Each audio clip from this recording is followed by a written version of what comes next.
Bon, bonjour à tous. C'est un des derniers ateliers de la journée. Là, on a déjà pas mal parlé là, depuis le début du salon. On a beaucoup de rendez-vous, on croise beaucoup de monde. Et puis, merci de participer, d'être assez nombreux pour cet atelier qui, le titre qui est écouter, analyser, anticiper et décrypter les attentes des publics et des non-publics grâce aux études prospectives. Je vais présenter. Est-ce que tu peux passer à la diapo? Donc, les intervenants. Donc moi, Olivier Alloire, je suis directeur de développement du groupe Test et de la marque GC que je présenterai tout de suite. Antoine Lecointe, qui est responsable d'études aussi également pour le groupe Test et GC. Marion Ricordo, à ma droite, qui est chargée d'études et qui présentera le travail qu'elle a pu mener dans une des missions qui vont être présentées. Et nos deux intervenants sur les études qu'on a pu mener ensemble.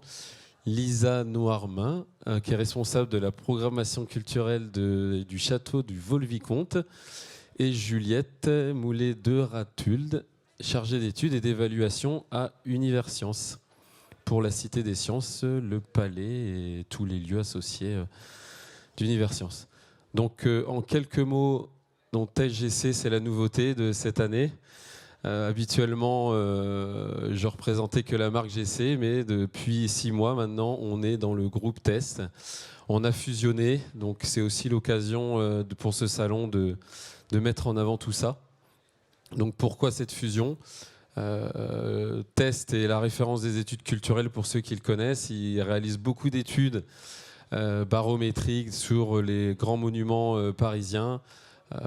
Des gestions de grands volumes de données, beaucoup de choses, en tout cas dans les études culturelles, c'est la référence. Et nous, GC, on est arrivé depuis quelques années plus tard et nous sommes aussi beaucoup d'expérience dans les études et le tourisme depuis maintenant plus de 20 ans.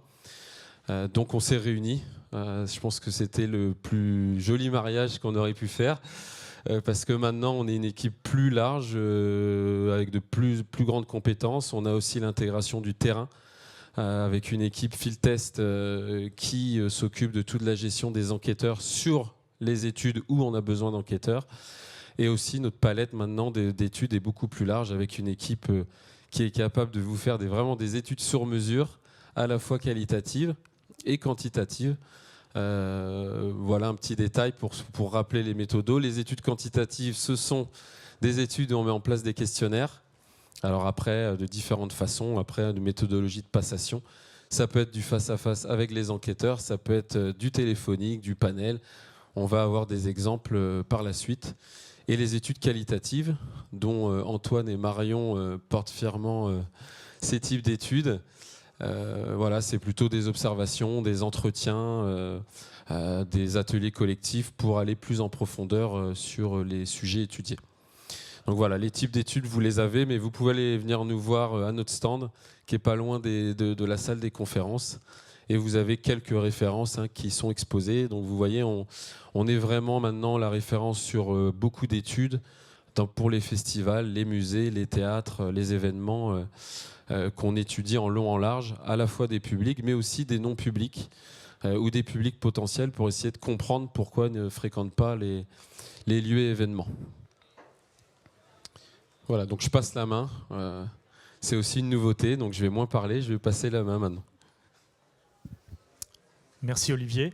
Et donc, on va aborder le cœur du sujet qui nous intéresse aujourd'hui au cours de cet atelier, les études prospectives.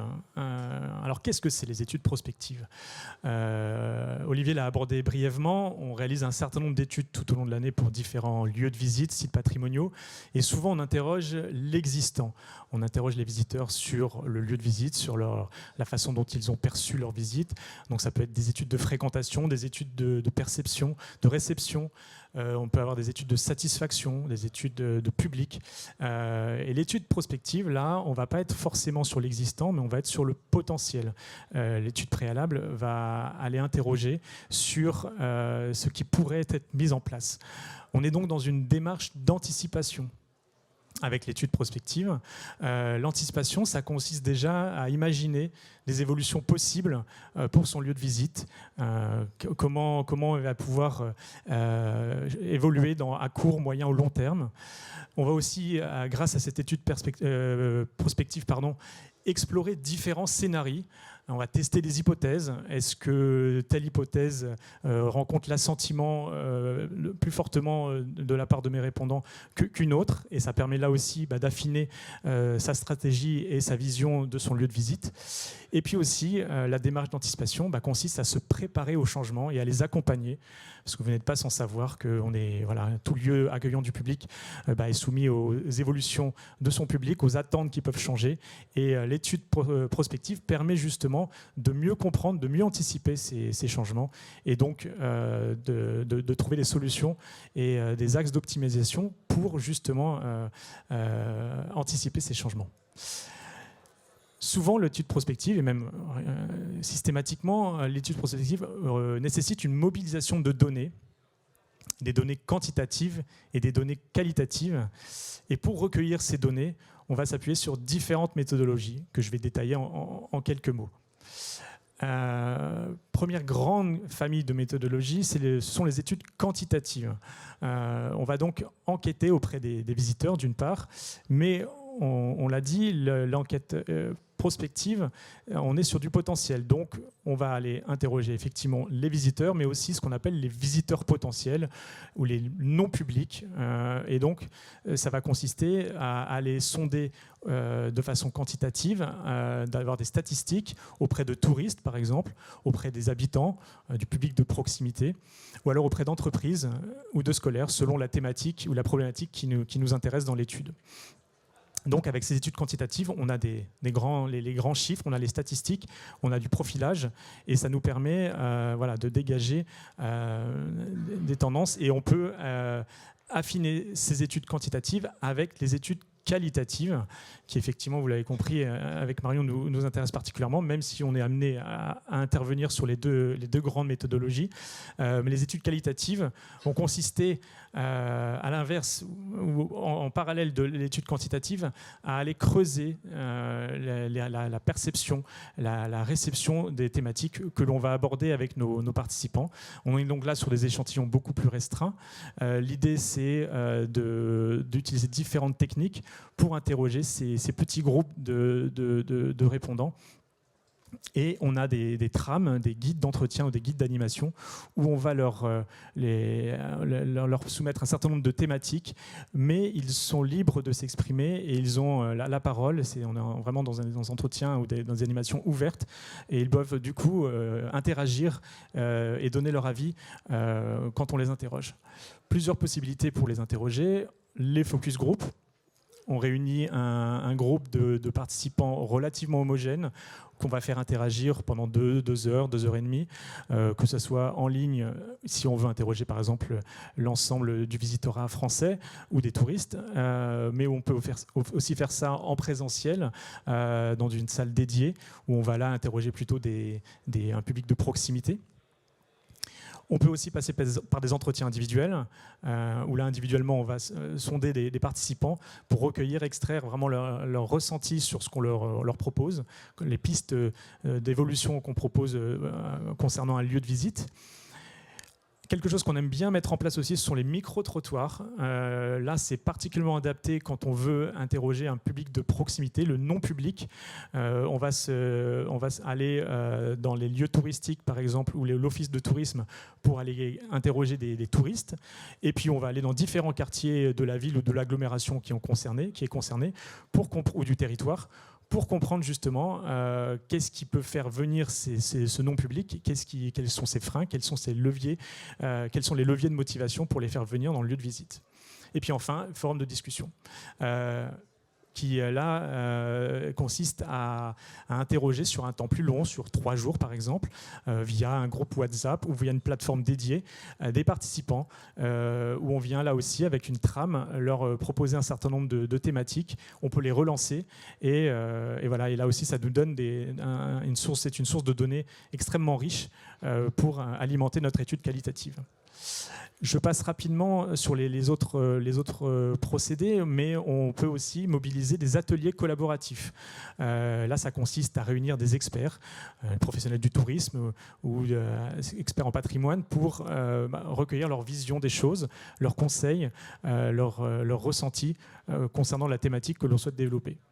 Et puis on a aussi les ateliers d'appropriation, où là, ça se passe plutôt en aval de l'étude prospective, où on va présenter les principaux enseignements de notre étude aux parties prenantes, aux ressources du musée ou du lieu de visite concerné.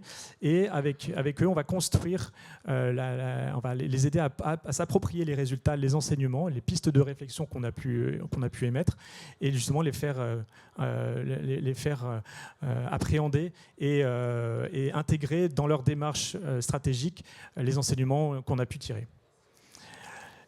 Souvent aussi, on va faire des analyses de tendance. Donc ça consiste à un benchmark ou des études bibliographiques ou une veille sectorielle, où là, on va pouvoir mobiliser un certain nombre de données pour venir cadrer un peu l'étude et nourrir la réflexion et alimenter justement les orientations qu'on va donner par la suite dans notre étude prospective.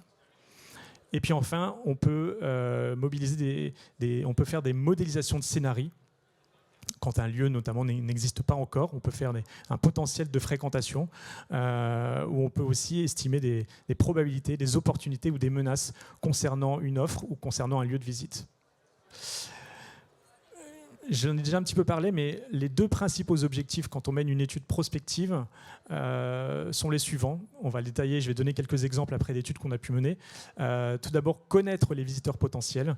C'est le fameux, on l'entend souvent là, tout au long du stand et même régulièrement quand on échange avec nos commanditaires. On entend souvent l'idée, le leitmotiv d'élargir le visitorat, voilà, de pouvoir avoir une cible et davantage de visiteurs et pas uniquement les habituels qu'on retrouve à chaque exposition. Donc, connaître ces visiteurs potentiels, d'une part, et puis anticiper véritablement les évolutions de son lieu de visite pour justement venir orienter nos choix stratégiques. Dans le détail, connaître les visiteurs potentiels, c'est déjà déterminer qui ils sont. Quel profil socio-démographique et culturel ils ont. Est-ce que ces visiteurs potentiels, ces non-publics, sont véritablement différents de mes publics? Ont-ils des pratiques culturelles à l'opposé de mes publics, ou au contraire, est-ce qu'ils se retrouvent sur certains éléments? Quels sont les lieux qu'ils visitent? Et voilà, et déjà comprendre mieux à qui on a affaire. Ensuite, c'est comprendre les freins à la visite.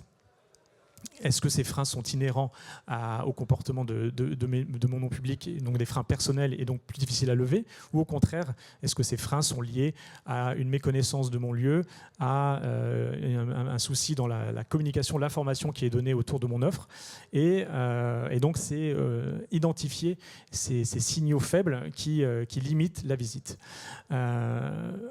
À l'opposé des freins de la visite, c'est aussi identifier les leviers d'incitation à la visite. Qu'est-ce qui va motiver mon public potentiel qui aujourd'hui ne vient pas ou ne vient plus dans mon lieu? Qu'est-ce qui va le motiver à revenir ou à venir, et sur quoi je dois jouer pour justement faire changer ses comportements? Et puis aussi, connaître les visiteurs potentiels, c'est mesurer la notoriété de mon lieu, la connaissance de mon offre et de mon institution. Pour justement, là, on va interroger sur le lieu concerné, mais on va aussi mettre en perspective, mettre en parallèle d'autres lieux pour comprendre à quel niveau de notoriété je me situe et si là aussi j'ai un travail à mener en termes de communication, en termes d'information autour de mon offre et de mon institution. Et puis, sur les visiteurs potentiels, c'est évaluer le potentiel de fréquentation, parce qu'on travaille régulièrement avec des lieux existants, bien sûr, qui souhaitent développer leur offre, qui souhaitent développer un nouveau service, qui souhaitent, qui mènent une réflexion sur la suite et sur l'avenir de leur institution. Mais aussi, on est amené régulièrement à travailler sur des futurs lieux de visite. Et donc là, on va évaluer le potentiel de fréquentation, l'attractivité d'un futur lieu de visite. À ce sujet, deux exemples. On a travaillé avec la ville de Saint-Malo sur le futur hydromusée de Saint-Malo, qui est toujours en cours, le projet est en cours. Et donc là, on est allé interroger, on a mené une véritable étude d'intention de visite, où on a donc interrogé les habitants, mais aussi des touristes. On a fait un benchmark, on a étudié le potentiel, l'existant en visite, les différents lieux de visite présents sur le territoire. On a mobilisé des ressources d'autres lieux de visite du territoire pour là aussi mieux comprendre ce qui pouvait être attendu ou ce qui était pratiqué par les visiteurs du territoire. Et puis, on a mené des focus group pour là aussi creuser sur les attentes. Ces focus group ont été menés notamment auprès de professionnels pour là aussi bien identifier dans quelle direction devait aller cet hydromusée. Et puis aussi, autre exemple, Musée des Beaux-Arts de Reims, où on a mené une étude l'année dernière à propos de la rénovation de ce musée, ce grand projet qui est en cours, donc qui était fermé depuis quelques temps déjà quand on a mené cette étude. Et là, l'idée a été de comprendre comment devait être penser le musée des Beaux-Arts de Reims à sa réouverture. Et donc là, on était à surtout interroger le public de proximité, principalement les Rémois. Et donc là, on a mené une étude via les réseaux sociaux, donc une étude quantitative pour sonder les Rémois sur ce qu'ils attendaient de ce musée. Et puis, on est allé faire un micro-trottoir, là donc qualitatif, où on est allé interroger des habitants et des touristes de Reims sur le futur musée des Beaux-Arts, ce qu'ils en attendaient, et de creuser un petit peu sur cette notion de musée lieu de visite, mais aussi musée lieu de vie. Qu'est-ce qui allait faire que ce public, notamment auprès des habitants, ce public de proximité, allait venir, pas forcément pour une visite, mais aussi pour des activités annexes dans ce futur musée des Beaux-Arts. Enfin, cette réouverture du musée des Beaux-Arts. Autre grand objectif, autre grande thématique de nos études prospectives, c'est anticiper les fameuses évolutions possibles de son lieu de visite. Je vous donne quelques exemples. Je ne m'étends pas trop sur le premier, puisque Lisanne Wormin de Volvicomte va nous en parler, va nous donner une illustration par la suite. Mais ce qui revient souvent, c'est de tester une nouvelle offre. Je veux développer un nouvel événement au sein de mon lieu de visite. Je veux mettre en place des nouveaux dispositifs de médiation.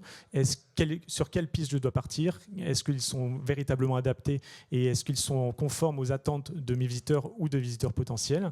Et puis, je souhaite développer des nouveaux services. Est-ce qu'ils ont lieu d'être? Est-ce qu'ils vont vraiment rencontrer leur public? Et là aussi, l'étude prospective permet tout cela. Deuxième chose, dans cette anticipation des évolutions possibles, c'est l'étude prospective qui va permettre de nourrir la réflexion autour de la refonte de collections permanentes. On vient rénover, on vient repenser ces collections permanentes.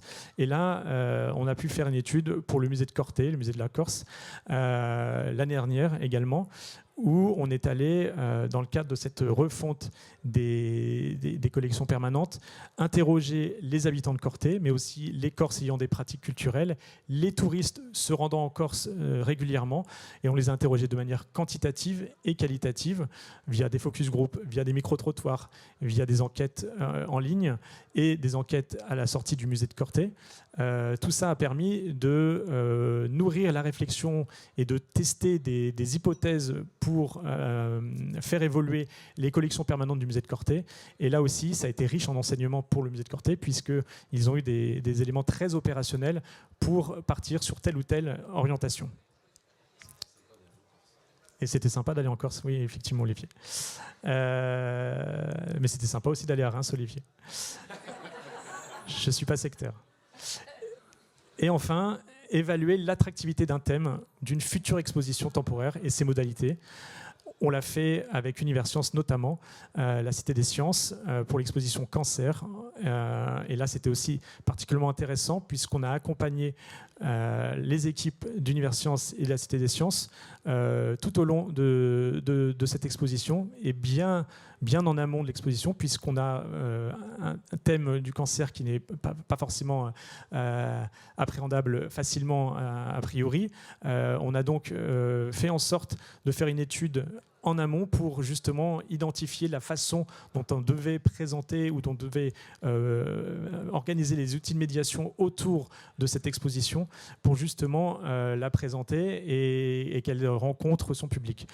Et ça a été une étude assez longue puisque ensuite on a fait une étude de réception où là on a justement pu confronter par rapport au diagnostic initial, vérifier dans les faits comment cette exposition avait été perçue. Vous l'avez compris, là je suis un peu sectaire, c'est vrai, j'accorde beaucoup d'importance à la phase qualitative dans les études prospectives. Le quantitatif, bien sûr, est très important puisque ça permet d'avoir des profils, des statistiques fiables, représentatives de vos publics ou de votre public potentiel. Mais la phase qualitative permet véritablement d'explorer, de comprendre, de tester également. On peut être amené à soumettre différentes hypothèses, différents outils et le fait d'avoir un temps long dans l'étude qualitative permet justement cette exploration et cette anticipation ensuite des évolutions à venir. Et donc, la phase qualitative est vraiment le complément idéal de l'étude quantitative. C'est vrai qu'idéalement, on aime bien mener les deux en parallèle parce que alors que l'étude quantitative va répondre à la question du combien, à la question du comment aussi, la phase qualitative va véritablement, elle, répondre à la question du pourquoi. Et donc, on aime bien, quand on fait une analyse comme ça, et en parallèle quantitative et qualitative, on aime bien présenter les données, ensuite synthétiser les choses, et vous avez les deux pendants qui viennent se répondre et correspondre, le quantitatif d'un côté et le qualitatif. Voilà. Il peut y avoir des nuances parfois entre le quantitatif et le qualitatif, mais généralement on retrouve une cohérence et le qualitatif vient vraiment illustrer ce qu'on a pu voir en quantitatif. On va passer maintenant au retour d'expérience. Vous l'avez compris, vous allez avoir deux témoignages. Universcience d'un côté avec Juliette et puis le château de Vaux-le-Vicomte avec Lisa. Avant de donner la parole à Juliette, je vais donner le micro à Marion qui a été mobilisée particulièrement sur cette étude qu'on a menée. C'est une étude qui nous a posé beaucoup de questions au départ. On a mis du temps à trouver la méthodologie idéale, mais voilà, une étude préalable des textes du futur Palais de la Découverte qu'on a menée fin 2024. Et donc je laisse Marion. Merci. Donc, cette étude intervient dans le cadre de la réouverture du Palais de la Découverte qui est localisé dans le Grand Palais à Paris. Sa réouverture, donc après plusieurs années de fermeture, se fera en 2 temps à partir de 2025 et 2026. Et dans ce cadre, donc, en profitant des années de fermeture, le projet muséographique a été totalement repensé. Et une partie des futurs espaces de visite du Palais de la Découverte sont pensés pour être découverts en visite libre, donc ce qui donne toute son importance à la place de la médiation écrite. Donc pour cette raison, les muséographes ont commandé une étude qui, d'ailleurs, on parle ici de son second volet, donc une étude préalable sur l'identification et la compréhension plutôt des textes du futur Palais de la Découverte. Donc cette étude-là fait la suite d'une première qui a validé des choix éditoriaux pour valider quelle serait la voie du palais qui se posera aux visiteurs. Et cette étude-ci est plus opérationnelle et vise à répondre à des questions de compréhension sur les textes qui seront proposés aux visiteurs. Donc pour ce faire, on a un échantillon de textes qui ont été proposés en phase de test. On parle de corpus. Donc pour vous donner une idée de la quantité, on a une 40aine de corpus qui ont été testés. Et quand on parle de corpus, il s'agit d'un ensemble de textes qui sont pensés pour expliquer un phénomène scientifique et s'articuler autour d'une manipulation, puisque le Palais de la Découverte sera centré sur le faire et sur la manipulation. Donc on a eu beaucoup de questionnements de la part d'Universcience sur cette compréhension des textes que l'on a décliné en objectif qui s'affiche ici à l'écran. Donc de mesurer de manière générale le degré de compréhension. Pour ce faire, on a mis en place des indicateurs sur lesquels je reviendrai juste après. Identifier les termes qui causent des difficultés de compréhension, puisque l'enjeu de ces textes est d'être compréhensibles pour le plus grand nombre, et d'apporter également des éléments aux personnes qui sont déjà familiers avec des disciplines ou des phénomènes qui sont expliqués, présentés. Et enfin, d'interroger la complémentarité et la lisibilité des textes illustrés donc par des images ou des schémas. Donc pour ce faire, 2 méthodes ont été convoquées. On parlait juste avant de l'articulation entre le qualitatif et le quantitatif. Vous en avez ici un exemple. Donc, du quantitatif avec la mobilisation de visiteurs de la Cité des sciences et de l'industrie et du personnel Univers Sciences volontaire, donc qui se sont prêtés au test de ces textes-là. Vous avez près de 250 participants uniques, donc différents, qui ont participé à l'enquête, avec près de 500 sessions de tests réalisées auprès des corpus.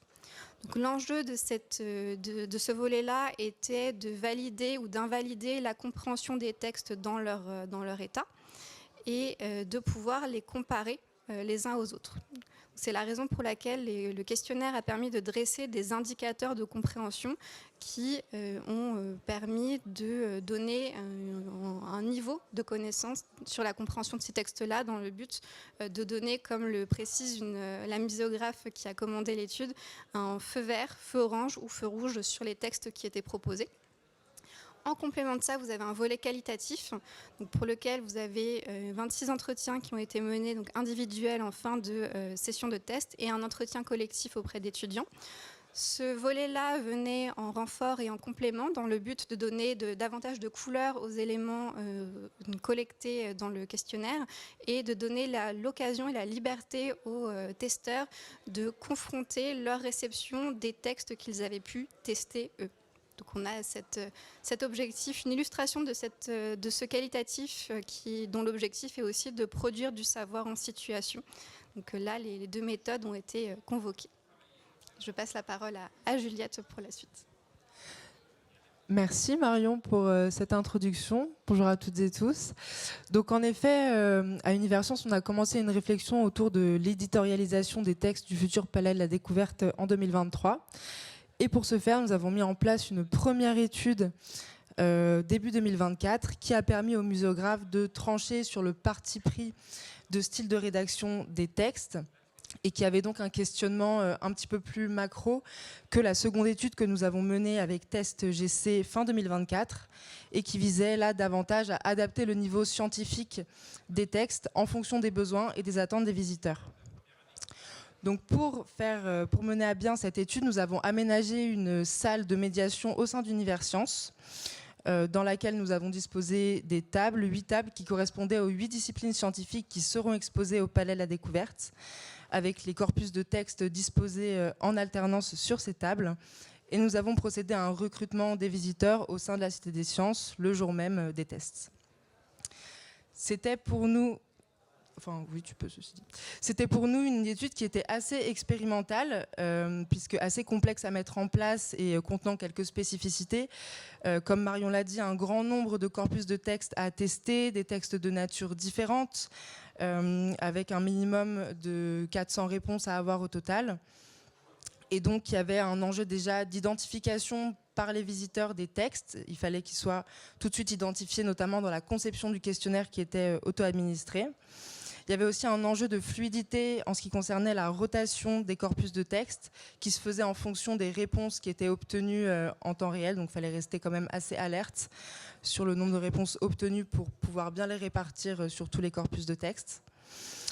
Et donc, grâce à l'intervention, à l'expertise de GC Test et notamment de Marion Ricordo sur cette étude, on a pu développer des tests qui étaient assez agiles et assez fluides dans la passation du questionnaire, mais aussi dans la logistique avec, comme je l'ai dit, cette rotation des textes qui n'était pas évidente à mettre en place.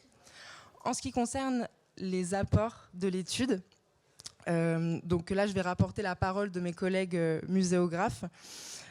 Ces tests ont en effet permis d'effectuer des ajustements du niveau de vulgarisation et d'accessibilité scientifique des textes, grâce déjà à une classification des textes de manière indépendante, mais aussi les uns par rapport aux autres, en identifiant les termes qui posaient plus de problèmes ou en tout cas qui nécessitaient une réadaptation, une explicitation. Grâce également au dégagement net de l'articulation et de la complémentarité des textes qui étaient associés à des images ou à des schémas. Et enfin, grâce aussi surtout à des indicateurs assez concrets et opérationnels qui ont été dégagés lors de l'analyse par GC Test, qui ont permis effectivement la réécriture des textes au regard des résultats de l'étude. Étude qui présentait plusieurs atouts pour Univers Sciences. Donc déjà, c'était merci. Un protocole qui a été développé sur mesure, puisque comme je l'ai dit, l'étude était assez expérimentale pour nous, donc elle nécessitait un protocole qui soit vraiment adapté à nos besoins et aux résultats d'études que l'on cherchait et que dont les muséographes avaient besoin aussi. Et aussi grâce à une méthodologie qui a hybridé donc des méthodes qualitatives et quantitatives, ce qui nous a permis de recueillir des données assez riches et assez pertinentes. Une étude aussi participative, puisqu'on a convoqué des salariés d'Univers Sciences, mais aussi ses visiteurs. Et donc, ce qui a inscrit l'étude dans une démarche de co-création qui était très intéressante à mettre en place. Et enfin, et surtout, une appropriation qui a été assez immédiate par les muséographes des résultats de l'étude, grâce à une mise en forme assez intelligente de l'analyse par GC. Donc, ce sont ces fiches que l'on voit à l'écran qui comportaient des indicateurs systématiques et très concrets pour chaque texte, qui ont permis effectivement de rendre les résultats très opérationnels et très utiles pour les muséographes qui ont pu s'en emparer et se les approprier de manière assez simple. Enfin, pour Univers Sciences, cette étude, c'était aussi une concrétisation du développement des études prospectives à la Cité des Sciences, grâce notamment au déploiement d'une grille d'évaluation, d'indicateurs d'évaluation, sur lesquels on pourra s'appuyer dans le futur, que ce soit sur d'autres offres, à la Cité des Sciences ou au Palais de la Découverte qui va bientôt réouvrir. Et ça s'inscrit aussi dans une volonté de mettre en place à la Cité des Sciences une salle d'études dédiée à l'évaluation prospective de prototypes, que ceci soit des tests, des manipulations, des médiations. Cela vient d'un besoin qui a été exprimé en interne, mais aussi et surtout par les visiteurs qui ont été assez nombreux à nous faire des retours très positifs lors de leur participation aux tests, qui nous ont fait part de leur satisfaction ou du moins de leur intérêt à y avoir participé, à avoir pu un petit peu voir les coulisses de la création de ces textes, mais aussi d'avoir pu voir de manière plus générale le processus de réouverture qui se cache derrière la réouverture du palais. Donc pour nous, des retours qui ont été très importants et qui ont surtout entériné l'importance de les intégrer davantage dans les processus de création pour finalement co-créer avec eux les futures offres qu'on proposera à Univers Sciences et au Palais de la Découverte. On va quitter la Cité des Sciences et de l'Industrie et on va se rendre à Vaux-le-Vicomte avec Lisa Noirmain qui va nous expliquer le principe de l'étude prospective que nous avons menée en 2024 et qui concernait l'accessibilité et l'offre événementielle du château de Vaux-le-Vicomte. Voilà, je laisse la parole à Lisa. Merci Antoine, bonsoir à tous, merci d'être là. On est ravis en tout cas de témoigner à vos côtés, Test GC. Donc, pour petit rappel, le château de Vaux-le-Vicomte, donc nous on est un site, un des plus gros châteaux privés de France, situé à 50 km de Paris. Aujourd'hui on fait 300 000 visiteurs à l'année. On a une programmation effectivement variée en fonction des saisons. Aujourd'hui on fait un tiers de nos visiteurs sur le Grand Noël. Donc on démarre mi-novembre et début janvier, on a reçu en 2024 plus de 120 000 visiteurs. Donc il y a une volonté dans ce lieu qui est habité, qui est vivant, de prôner en tout cas le vivant. Et on sent bien que notre public a besoin d'expériences immersives et de plus en plus d'offres événementielles ou d'un prétexte de visite. Pourquoi on a décidé de mener des études? Donc en fait, notre volonté, c'est effectivement d'augmenter la fréquentation parce que on a mis en place un schéma directeur sur 30 ans. Aujourd'hui, Vaux-le-Vicomte a besoin de 130 millions d'euros dans le scan du monument sur 30 ans. Toutes les équipes, puisqu'on est producteur de tout, on œuvre dans ce sens-là et on est très mobilisés dans cet esprit-là. Il y a un objectif de levée de fonds qui est important pour restaurer ce patrimoine qui est assez exceptionnel, le remettre en état. Et ce n'est que le jardin, d'ailleurs c'est pas l'intérieur du château, ce n'est que le jardin et le domaine. Il y a 33 hectares de jardin, 500 hectares clos de murs. Et donc il y a des leviers.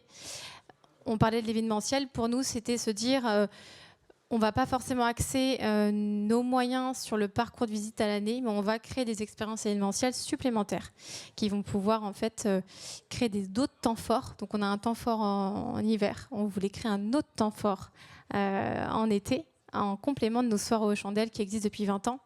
Et donc c'était créer un autre temps fort sur l'été. Et un des freins majeurs de Vaux-le-Vicomte, c'est l'accessibilité. On reste quand même à 50 km de Paris, mais il n'y a pas forcément de transport en commun. Je vous invite à y aller pour ceux qui ne connaissent pas. Et donc, on doit développer des moyens d'accessibilité avec la région, le département. Sauf que pour mettre en place ces moyens, il fallait qu'on puisse s'assurer qu'ils étaient mis au bon endroit, avec les bons moyens et les bonnes modes de transport. Voilà. Donc on a mené cette étude prospective avec Antoine, Olivier et Marion sur Test GC. Donc on a fait une étude quantitative et une étude qualitative. Cette étude permettait de se dire quelle est l'attente de notre public et quelle est l'attente des non-publics, des publics potentiels. Ça permettait vraiment de mettre des moyens en fait chiffrés. On a tous une connaissance un petit peu de nos publics, mais là vraiment concrètement, on pouvait poser des chiffres, poser des statistiques et ça nous confortait en tout cas dans les décisions qu'on allait prendre après dans le développement. Donc on a évalué la notoriété du lieu, ce qui nous a aussi attiré chez Test GC, c'est qu'en fait toutes nos données étaient recentralisées avec d'autres sites touristiques. On n'avait pas forcément la vue que de Vaux-le-Vicomte et c'est très important d'ailleurs dans le secteur de partager, d'échanger et de se repositionner d'un point de vue culturel avec tous les sites, en tout cas franciliens. Nous, on a observé les modes de déplacement de notre public, l'accessibilité aux lieux et les modes de transport, comment on pouvait éventuellement les changer ou les améliorer. Et on a testé des packages qu'on veut développer avec d'autres sites justement, en se disant on profite de développer pas forcément que des navettes, mais développer des packages avec des packages de patrimoine, par exemple séjour château, il y a Nature et Découverte qui est pas loin, il y a Lumini Safari Réserve, on avait Blandy-les-Tours, Fontainebleau, et donc on voulait voir où est-ce que le public était potentiellement plus attiré pour des courts ou des longs séjours. Voilà. Et on a enfin sondé et testé une nouvelle offre d'événements festifs sur l'été. Ce qui était important pour nous, c'était de sonder 3 choses. La période, parce que c'est important, il y a des festivals un peu partout, donc quelle est la bonne période? Quel est le contenu? Est-ce qu'un visiteur va plus venir pour un DJ set, pour un spectacle aquatique, pour de l'artiste de rue? On part un peu de rien. Et ensuite, quel est le prix de l'événement? Jusqu'où on peut aller? Comment c'est perçu? Qu'est-ce que le public attend? Et qu'est-ce qu'il est prêt à dépenser une fois que l'offre est là? L'apport de l'étude, donc en fait, on a notre connaissance des publics. On a déjà, c'était une volonté en tout cas qu'on a travaillé avec Antoine de se dire, on va déjà faire un petit scan de notre public. Donc en fait, dans la base de données existante, on avait des emails qui étaient envoyés régulièrement, ce qui permettait de mettre un peu les bases de notre visitorat. On s'est aperçu aussi qu'on pensait avoir un public très familial. On a eu beaucoup de couples qui étaient présents. Dans l'accessibilité, on a mis en place un diagnostic précis et on s'est aperçu que c'était un vrai frein. En tout cas, aujourd'hui, Vaux-le-Vicomte est un petit peu dans les têtes de tout le monde, ou en tout cas dans la majorité, je parle du point de vue francilien. Mais on a vite tendance à être découragé pour y arriver parce que vous avez un métro, un RER, une navette ou la voiture.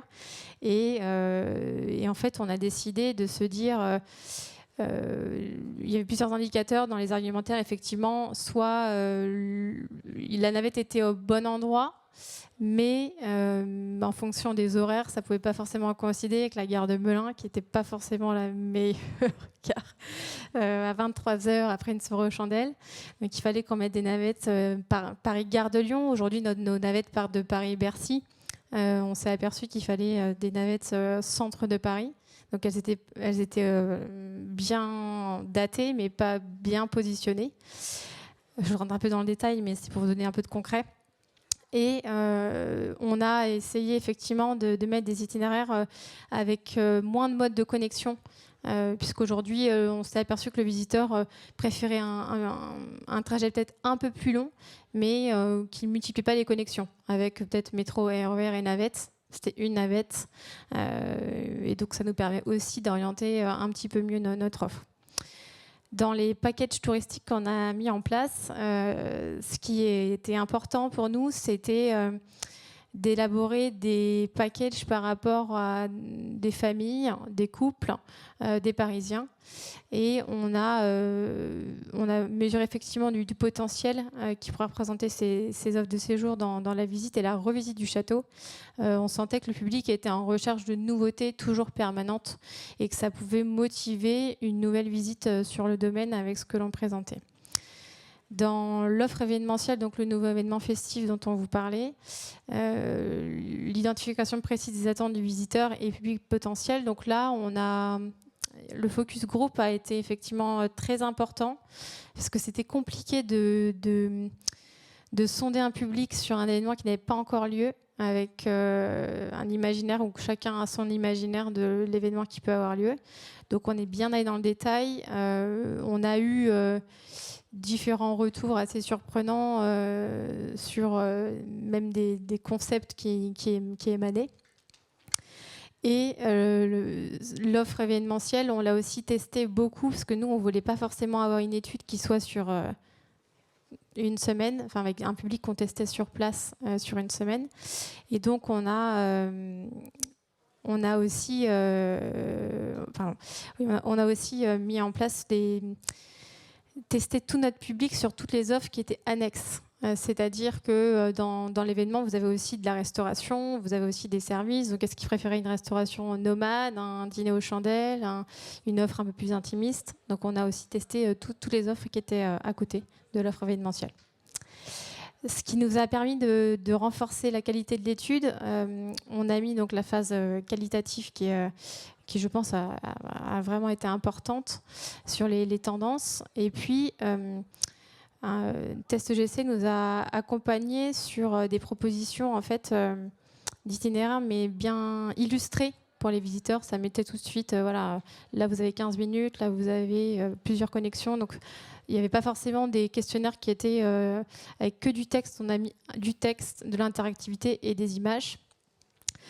Et il y a aussi une importante contribution de nous, d'un moyen humain, parce qu'on s'était sur à peu près de juin à octobre.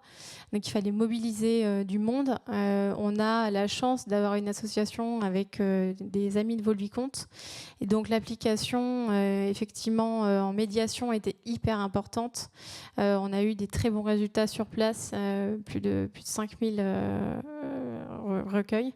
Et c'est vrai qu'Antoine était étonné. Et c'est sûr que ce qui nous a permis de retenir autant de réponses, c'est qu'on savait capter le visiteur. On allait dans les files d'attente durant nos événements nocturnes. Le visiteur n'avait qu'à attendre. Ensuite, on avait des personnes qui allaient vers les visiteurs, qui n'attendaient pas que le visiteur arrive.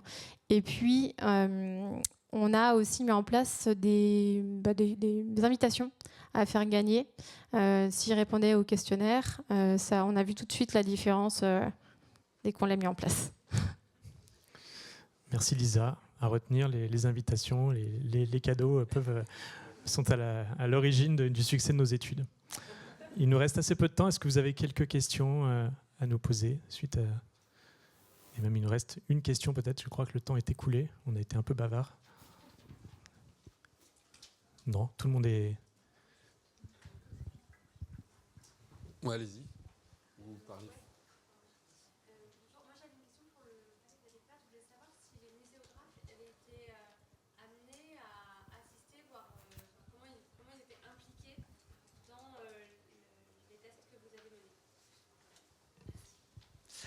Oui, alors en fait, il y a une coordinatrice de l'offre éditoriale, qui coordonne justement, parce que c'est beaucoup de monde en fait qui écrivent les textes du futur Palais de la Découverte. Je ne sais pas exactement combien ils sont, mais c'est beaucoup. Et donc il y avait une personne en effet qui coordonnait tout ça, et elle était présente évidemment sur les tests, puisqu'elle nous a fourni aussi les prototypes, etc. Et certains passaient, et certains ont aussi participé au test, en fait. Pas forcément, pas tous, très peu, mais quelques-uns quand même. Bon, on est obligé de couper.